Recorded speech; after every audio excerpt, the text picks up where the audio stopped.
The European Commission on Tuesday adopted its work program for 2022. It contains 42 new legislative initiatives on all 6 overarching objectives of the political guidelines of Commission President von der Leyen.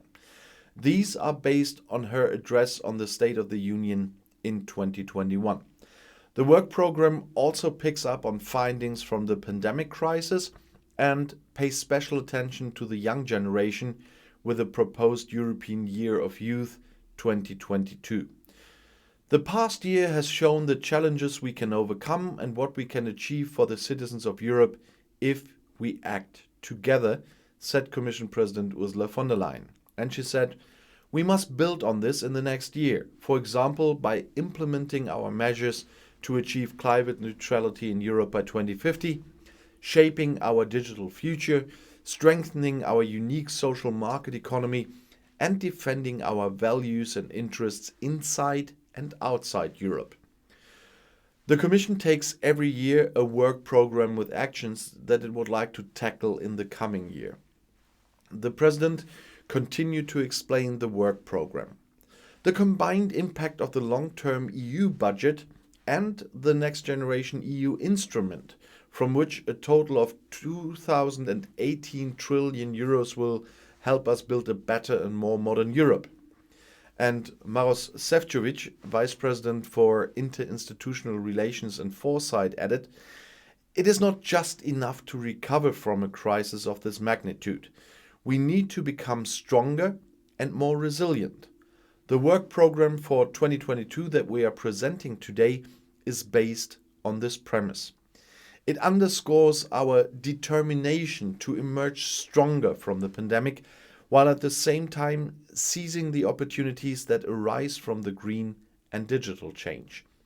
I now hope for a swift agreement with the European Parliament and the Council on the key legislative proposals so that together we can achieve improvements for our citizens, businesses, and stakeholders. The Commission's work program for 2022 contains the next steps in the Commission's transformation agenda, which should lead to a greener, more equitable, digitally better positioned, and more resilient Europe after the COVID-19 crisis has been overcome. The Commission will continue to work to make Europe the first climate-neutral continent in the world by 2050. In addition to the Fit for 55 pioneering package presented in 2021 as part of the European Green Deal, the Commission will propose a legal framework for certification of CO2 removal. It will also take further steps towards zero-emission mobility, for example, through a review of CO2 emission standards for heavy-duty vehicles, the Zero Pollutant Action Plan to improve water and air quality, new regulations for the sustainable use of pesticides, and the circular economy to move forward by strengthening the right to have products repaired rather than replaced. In addition to the proposed Climate Social Fund, the Commission will also mobilize other resources, thus doubling external funding for biodiversity. Green bonds will also play an increasingly important role. They embody the determination to put sustainable finance at the heart of EU deployment.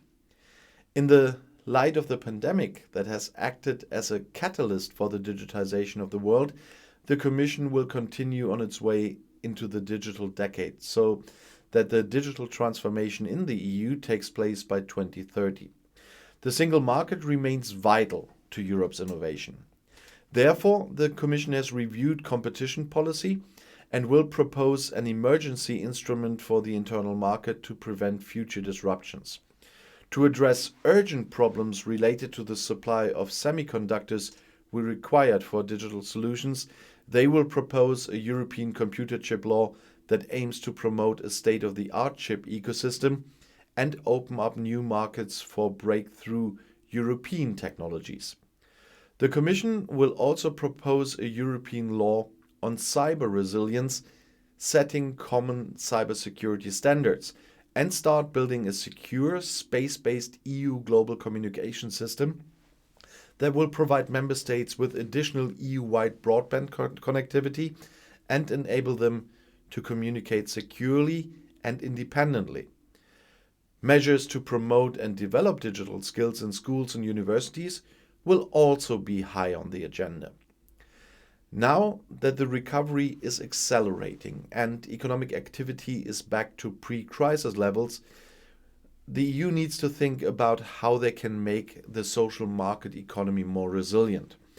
The Commission will continue to work towards the implementation of the action plan on the European Pillar of Social Rights, which serves as a guideline for quality jobs, fair working conditions, and a better balance between work and private life. In addition, it will present a proposal to improve the protection of employees against the risks posed by asbestos in the workplace.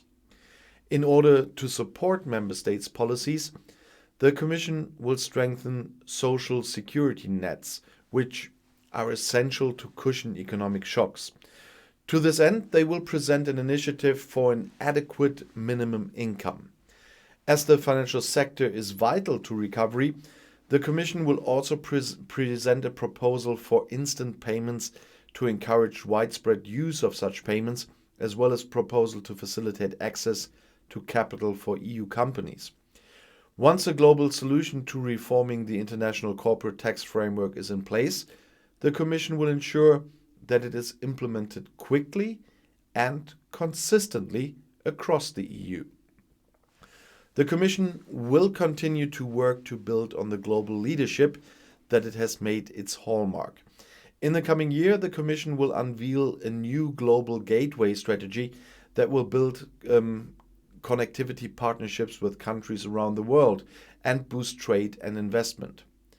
A new EU-NATO joint declaration will be presented by the end of this year, and the Commission will seek to accelerate work on creating a real European defense union. With a view to the global energy transition and healthier oceans, a new strategy for international action in the energy sector and an action plan for international marine policy will be presented. To ensure that young people can shape their future, the Commission has proposed making 2022 European Year of Youth and will launch a new initiative called ALMA, Aim, Learn, Master, Achieve, to help aims to ensure that disadvantaged young people in Europe who neither have a job nor do school or vocational training can gain work experience abroad and receive the necessary social support in the process.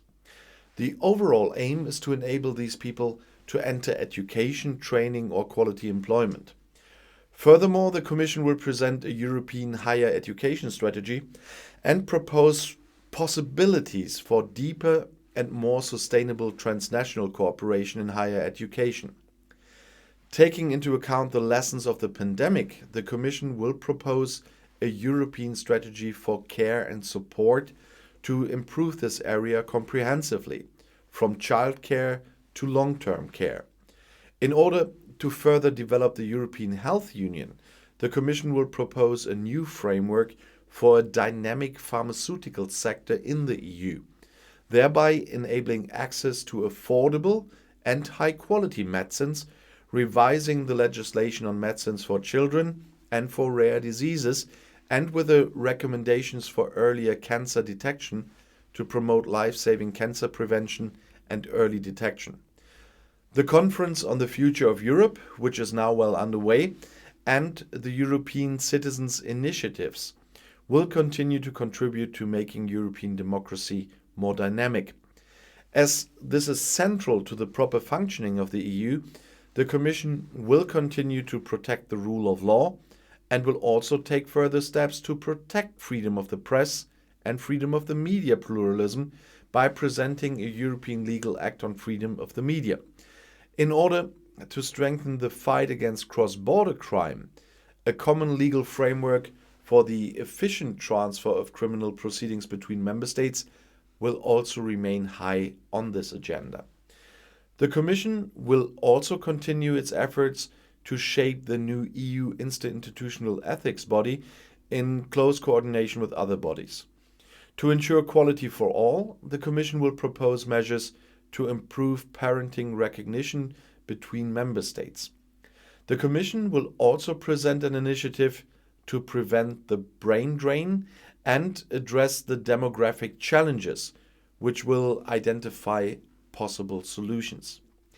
Annex 1 of the Commission's work program for 2022 contains a full list of the 42 new legislative initiatives under 32 policy objectives under the 6 overarching objectives. You can find it on the EU websites. In order to keep the effort in connection with the political goals of the EU as low as possible, the Commission will fully adhere to the one in, one out principle with this work program.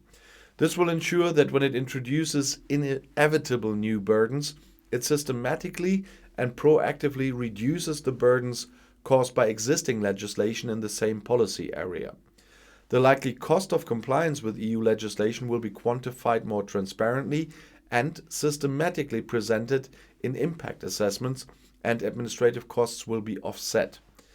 Better regulation will also further promote sustainability and digital chance by focusing on the principles of avoid significant nuisance and digital by default. The Commission will start discussions with Parliament and the Council to establish a list of common legislative priorities on which the co-legislators believe that action should be taken swiftly. The Commission will continue to work with Member States to help them ensure the implementation of new and existing EU rules and will not hesitate to enforce EU law through infringement proceedings when necessary. In the work program, the citizens and the EU institutions involved in the legislative process can see which new initiatives the Commission will present, which proposals that have not been adopted will be withdrawn, and which existing EU regulations will be revised. On the other hand, the ongoing tasks of the Commission are not included in the work program. That means their role as guardian of the treaties through the enforcement of existing EU law or the perception of their incumbent annually recurring measures. The Commission's work program for 2022 is the result of close cooperation with the European Parliament, the Member States, and the EU's advisory bodies. And it's a big program, but a very important topic, and I will keep you posted on the development. And I'll see you in my next video. Bis gleich.